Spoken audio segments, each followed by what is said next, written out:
Bienvenidos a todos los lectores y ahora escuchas de la podcastfera.net. Soy Dr. Genoma y vuelvo a servirme del formato audio para completar la respuesta, en este caso a un gran conocido del mundo de los podcasts.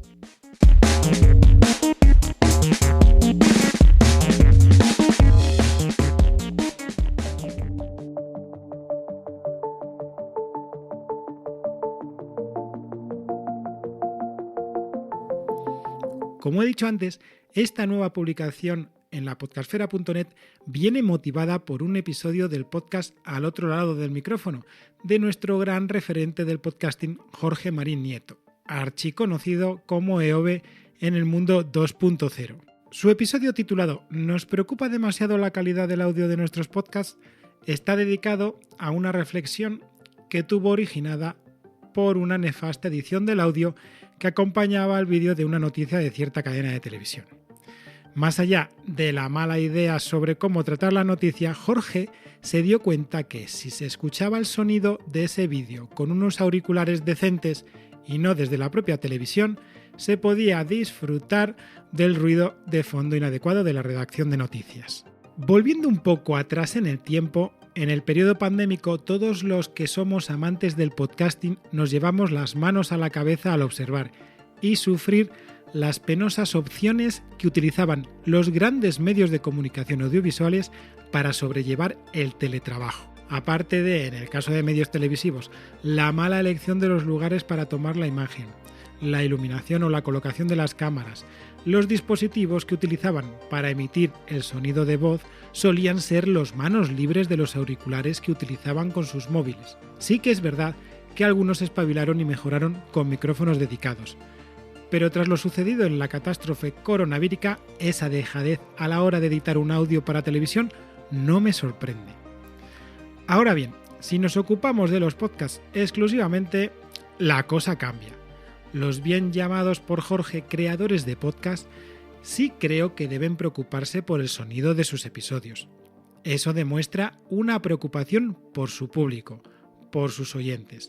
Y los escuchas lo agradecemos mucho. Desde nuestro punto de vista como escuchas de podcasting, nos da lo mismo que la plataforma comprima, más o menos el audio. Porque si el audio ya ha sido cuidado por el podcaster, ese episodio elegido por el oyente a ser escuchado en esa plataforma va a ser de su agrado de todas formas. Pero el problema real viene por parte de ese creador de contenidos que ha querido mimar tanto su sonido y se preocupa demasiado por ello. Desde mi punto de vista como oyente, si el podcaster no está de acuerdo con la manipulación que puedan sufrir sus audios por parte de ciertas plataformas de podcasting, lo que debería hacer sería restringir su difusión limitando la distribución de sus contenidos a ciertas plataformas. O mejorar esa distribución, muy a su pesar, con un aporte económico para que no sufran demasiada compresión. Y eso solo en algunos casos. Esa es la realidad. Podemos estar en contra de la manipulación que nos ofrecen las empresas dedicadas al podcasting, pero es lo que hay. También os digo algo que he podido comprobar después de compartir muchísimos momentos en persona y virtualmente con un montón de podcasters. La mayoría de los podcasters que les gusta mimar, cuidar, editar sus audios, lo hacen porque disfrutan con ello, o al menos al principio, al menos cuando es un hobby. Pero voy al quid de la cuestión y con lo que estoy de acuerdo en parte con Jorge. Sí hay demasiada preocupación por la calidad del audio si eso es una obsesión o un factor limitante a la hora de lanzar un podcast. Y espero que esa obsesión no la sufran todos los podcasters. La palabra clave es demasiada. Ahora me paso al otro lado y me pongo frente al micrófono. Después de estar aprendiendo durante muchos años antes de lanzar mis propios proyectos de podcasting en formato audio, porque esta web es otro de esos proyectos que no ha tenido versión sonora hasta hace bien poco, me he dado cuenta que lo más importante es crear un flujo de trabajo de edición conveniente para tu podcast y no obsesionarse, porque la obsesión cansa y eso se nota en los episodios. He podido comprobar lo que sucede editando al grabar con buenos y malos micros de solapa, micrófonos de condensador y distintos micrófonos dinámicos, y cada uno tiene su intríngulis.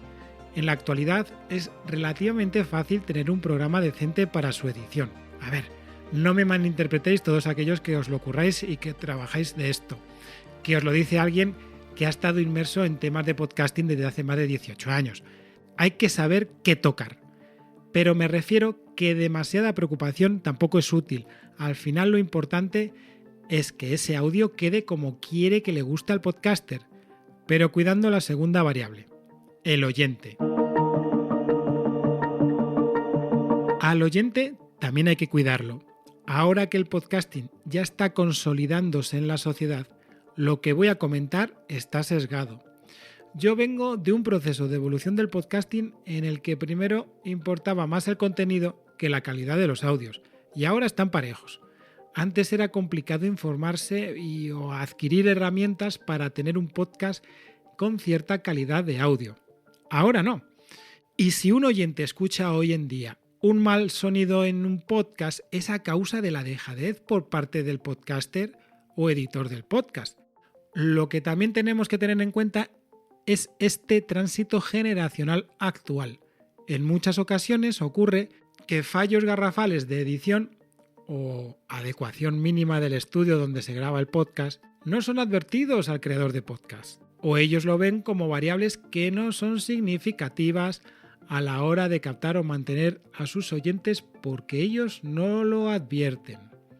Ay, ese feedback del oyente de podcast, qué malo es en estos casos y qué bueno para muchas otras situaciones. Voy a hacer un pequeño paréntesis al respecto para expresar una queja que llevo guardándome para ser publicada aquí desde hace mucho tiempo. Estoy harto que haya podcasters que se vanaglorien de su podcast y que parezca que no lo hayan escuchado en su vida por los fallos de edición que tienen. Desde programas que los llaman podcast por extraer un audio del show que muestran en otras plataformas, y que no, señoras y señores, no es lo mismo ver y escuchar que solo escuchar. A profesionales que adoptan el formato de vídeo podcast que está tanto en auge y que luego descuidan el sonido considerablemente con ecos o ruidos de la calle que pueden ser evitados perfectamente. Recuerdo 2 artículos de opinión publicados casi al comienzo de este espacio que es la podcastfera.net, donde yo comentaba la importancia del nivel de sonido y el audio del coche como compañero de pruebas para el podcaster. Siempre recomiendo y recomendaré a los creadores de podcast que utilicen al menos 4 formas para escuchar su contenido. Con 2 tipos de auriculares, in-ear, estos que se introducen en la oreja y aíslan del exterior por el sellado del canal auditivo con sus almohadillas, y on-ear, que solo descansan en la oreja sin sellar ese canal auditivo, mediante los altavoces incluidos en los asistentes virtuales y en el coche. Y por supuesto, utilizando los auriculares hay que pasearse por distintos escenarios como son las calles de una ciudad y los transportes públicos. A modo de resumen, estoy de acuerdo con Jorge con que existe quizá una demasiada preocupación por el sonido de los podcasts.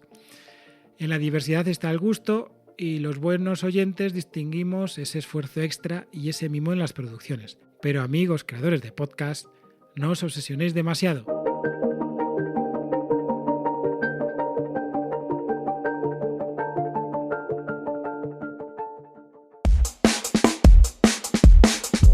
Hasta aquí este In Reply to EOB. Todo lo comentado está escrito en las notas del audio, si lo estás escuchando desde tu gestor de podcast favorito, o en el post que acompaña a esta réplica sonora. Espero que os haya gustado y también espero vuestro feedback, vuestros comentarios. Un saludo para todos y que viva el podcasting.